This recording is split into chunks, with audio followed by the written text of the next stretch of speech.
Don't forget to like, share, comment and subscribe to Sayyid Saad Qadri. السلام علیکم ورحمۃ اللہ وبرکاتہ۔ ایک اور مسئلہ آپ کو بتاتا چلوں کہ صحیحین میں حضرت ابو ہریرہ رضی اللہ تعالی عنہ سے ایک مروی روایت ہے کہ حضور اکرم صلی اللہ علیہ وآلہ وسلم نے ارشاد فرمایا کہ تم میں سے کسی کو بھی اس کا عمل نجات نہیں دے گا۔ صحابہ نے عرض کیا یا رسول اللہ صلی اللہ علیہ وآلہ وسلم، آپ کو بھی؟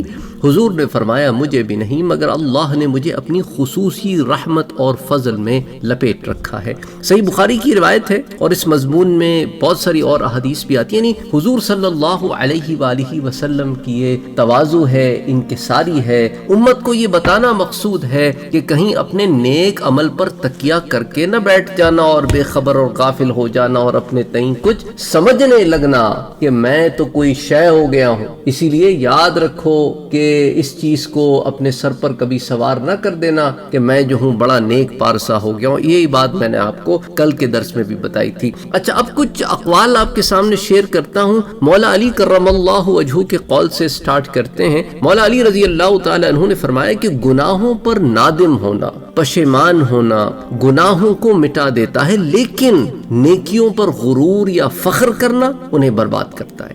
اسی طرح حضرت حسن بصری رحمۃ اللہ علیہ فرماتے ہیں کہ بندہ گزشتہ عمل پر شرمندہ ہو اور آئندہ گناہ نہ کرنے کا پختہ ارادہ کرے تو اسی کو تو توبۃ النصوح کہتے ہیں۔ اسی طرح امام کلبی رحمۃ اللہ علیہ کہتے ہیں کہ بندہ زبان سے استغفار کرے، دل سے شرمندہ ہو اور اس کے جسم کے اعضاء جو ہیں اس کو اس عمل سے روکیں، یہ توبہ ہے کہ صرف زبان ہی سے ادا نہ ہو استغفار، بلکہ دل سے شرمندگی اور ندامت کا احساس ہو اور جسم کے تمام اعضاء اس کو گناہوں سے روکیں، یہ درجہ کمال ہے اور یہ توبہ ہے۔ اسی طرح حضرت قرظی رحمۃ اللہ علیہ نے کہا کہ توبۃ النصوح میں 4 چیزیں ہوتی ہیں۔ ایک تو زبان سے استغفار کا ادا ہونا، دوسرا بدن کے حصے اعضاء اس عمل سے اسے روکیں اور دل سے اس عمل کی طرف رغبت بھی نہ ہو، اور بری صحبتوں سے بھی انسان دور رہے، برے ساتھیوں سے دور رہنا بڑا ضروری ہے۔ اچھا، امام جعفر صادق رضی اللہ تعالی عنہ رحمۃ اللہ علیہ کا ارشاد ہے کہ عبادت بغیر توبہ کے صحیح نہیں، کیونکہ اللہ نے توبہ کو عبادت پر مقدم کیا ہے۔ دیکھو نا، کیا قرآن میں ہے کہ اللہ فرماتا ہے کہ وہ لوگ جو توبہ کرتے ہیں، من تابہ، پھر اس کے بعد کہتا ہے کہ جو ایمان لاتے ہیں پھر کیا کرتے ہیں، وعملوا الصالحات، پھر نیک عمل کرتے ہیں، تو توبہ کو عبادت پر مقدم کیا۔ تو امام جعفر صادق کا اس میں یہ قول ہے۔ اچھا، اسی طرح حضرت رابعہ بصریہ رحمۃ اللہ علیہ، آپ جو ہے آپ سے لوگوں نے پوچھا کہ اگر گناہ گار توبہ کرے تو قبول ہوتی ہے یا نہیں، تو آپ نے فرمایا توبہ وہی کرتا ہے جسے اللہ توفیق دے کہ توبہ کرے، پھر جب توفیق دے دیتا ہے تو توبہ قبول کیوں نہ کرے گا۔ یہ بڑی خوبصورت بات ہے۔ دیکھیں نا، ہم گناہ کرتے رہتے ہیں لیکن توبہ کا خیال نہیں آتا۔ یہ توبہ کا خیال جو آتا ہے یہ رب کی توفیق ہے، وہ معاف کرنا چاہتا ہے اور چاہتا ہے کہ آپ توبہ کریں۔ اب آپ توبہ کرتے ہیں وہ معاف کر دیتا ہے، اس نے توفیق اسی لیے تو دی ہے کہ وہ معاف کرنا چاہتا ہے۔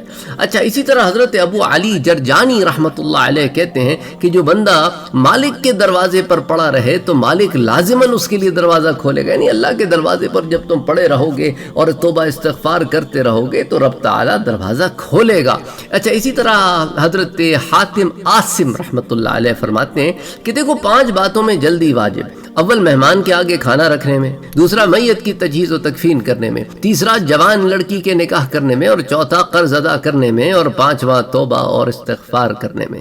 اسی طرح حضرت ذوالنون مصری رحمۃ اللہ علیہ فرماتے ہیں کہ دل کی توبہ حرام چھوڑنے میں ہے، اور آنکھ کی توبہ حرام چیز نہ دیکھنے میں ہے، کان کی توبہ ہے کہ بیہودہ باتیں نہ سنے، اور پیٹ کی توبہ ہے کہ حرام نہ کھائے، اور شرمگاہ کی توبہ کہ حرام کاری سے بچنے میں ہے، کہ ہاتھ پاؤں کی توبہ حرام جگہ نہ جانے میں۔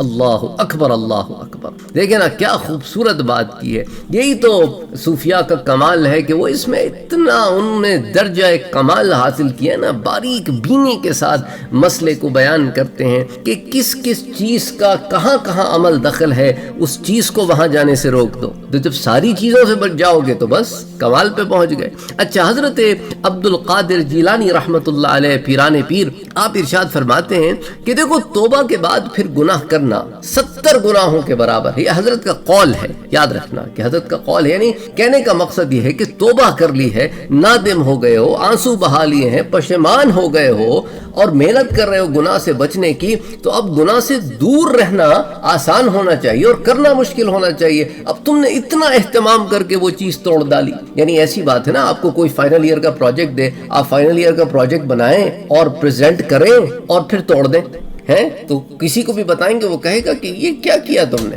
اچھا، اسی طرح حضرت جنید بغدادی نے توبہ کے بارے میں فرمایا کہ توبہ میں 3 باتیں ہونی چاہیے. پہلی یہ کہ ندامت ہو، شرمندگی ہو. دوسرا اس بات کا مصمم پکا ارادہ ہو کہ آئندہ خدا کی مرضی کے خلاف کوئی کام نہ کریں گے. اور تیسرا یہ کہ ماضی میں کیے ہوئے گناہوں کے کفارے کا خیال کریں. تو دیکھو، توبہ کی قبولیت کا اختیار تو رب کائنات کو ہے، لیکن یاد رکھو وہ توبہ کرنے کی جو توفیق دیتا ہے وہ اسی لیے کہ وہ معاف کرنا چاہتا ہے. دیکھو نا، اللہ تعالیٰ سورۃ التوبہ میں فرماتا ہے أَلَمْ يَعْلَمُوا أَنَّ اللَّهَ هُوَ يَقْبَلُ التَّوْبَةَ مِنْ عِبَادِهِ وَيَأْخُذُ الصَّدَقَاتِ وَأَنَّ اللَّهَ هُوَ التَّوَّابُ الرَّحِيمُ. کیا وہ نہیں جانتا؟ أَلَمْ يَعْلَمُوا، کیا وہ نہیں جانتے؟ کیا نہیں جانتے کہ وہ اللہ ہی ہے، ان اللہ بالتحقیق وہ اللہ ہی ہے، ہوا یقبل التوبہ، جو اپنے بند من عبادہ اپنے بندوں کی توبہ قبول کرتا ہے، اور وہ یاخذ الصدقات اور صدقات کو قبول فرماتا ہے.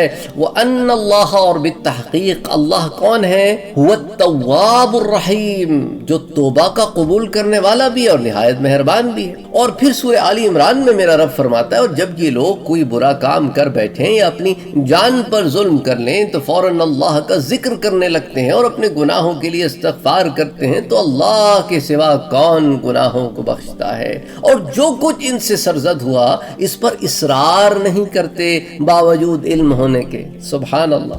تو اس آیہ کریمہ میں اللہ نے ایک سوالیہ جملہ بھی ہے کہ اللہ کے سوا کون گناہوں کو بخشتا ہے، کون گناہوں کو بخشتا ہے.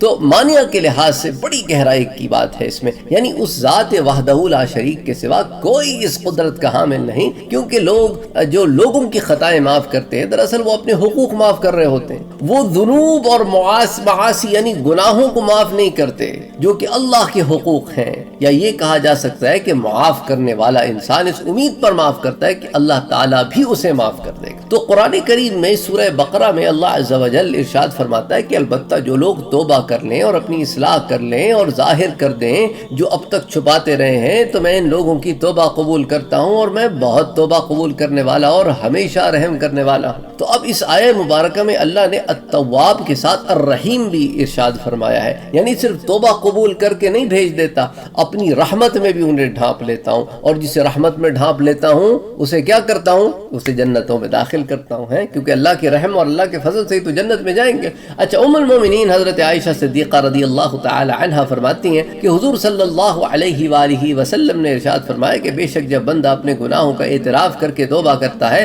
تو اللہ اس کی توبہ قبول فرما لیتا ہے. یہ متفق علیہ روایت ہے، بخاری اور مسلم شریف دونوں میں آتی ہے. اچھا، قرآن کریم میں سورۃ الشورى اٹھا کے دیکھیں، اس میں اللہ تعالیٰ کیا فرماتا ہے؟ وَهُوَ الَّذِي يَقْبَلُ التَّوْبَةَ عَنْ عِبَادِهِ وَيَعْفُو عَنِ السَّيِّئَاتِ وَيَعْلَمُ مَا تَفْعَلُونَ. اور وہی ہے جو توبہ قبول کرتا ہے اپنے بندوں کی اور گناہوں سے درگزر کرتا ہے، اور جو کچھ تم کرتے ہو وہ سب جانتا ہے. وَيَعْلَمُ مَا تَفْعَلُونَ. یہ ایسی خوبصورت بات ہے نا، اس بات کو اگر ہم اپنے پلے سے باندھ لینا، وَيَعْلَمُ مَا تَفْعَلُونَ، وہ جانتا ہے جو تم کرتے ہو، وہ اندر باہر ظاہر باطن سب جاننے والا ہے. تو بندہ گناہ کر سکتا ہے. ایک لمحے کو اگر یہ خیال ہمارے ذہن میں 24/7 رہے نا، چپ میں ڈال دیا پروگرام کر کے، گناہ کے قریب بھی نہ بندہ پھٹکے تو یہ چپ میں سے یہ پروگرام آن ہو جائے. اللہ عز و جل ہی ہے جو توبہ کو قبول کرنے کا اختیار رکھتا ہے اور اپنے بندوں کی گناہوں کی پردہ پوشی بھی کرتا ہے، انہیں بخشتا ہے، انہیں معاف فرماتا ہے. اور وہ سب اعمال جو ہم صبح و شام کرتے ہیں، رات کی تاریکیوں میں چھپ کر تمام معاملوں کو پردوں میں چھپا کے جو گھر کی 4 دیواریوں میں جو تہخانوں میں جو کرتے ہیں، سب اس کو علم ہے. وہی حاکموں کا حاکم، وہی قادر و توانا، وہی کار ساز مطلق، وہی واحد و یگانا، وہ منعم حقیقی وہی ہے حکیم و دانا، ہے دلوں میں یاد اس کی شب و روز والہانہ، کبھی کر ثمر نواز میری مشکلیں بھی آساں، کہ سنا ہے ڈھونڈتی ہیں تیری رحمتیں بہانا۔ اللہ اکبر اللہ اکبر اللہ اکبر۔ مجھ عاجز اور گنہگار کو اپنی دعاؤں میں شامل رکھیے گا۔ اللہ ہم سب کے گناہوں کو بخش دے، اللہ ہم سے راضی ہو جائے، آمین یا رب العالمین۔ اللہم صلی وسلم وبارک علی سیدنا وحبیبنا وشفیعنا محمد صلی اللہ علیہ وآلہ وسلم۔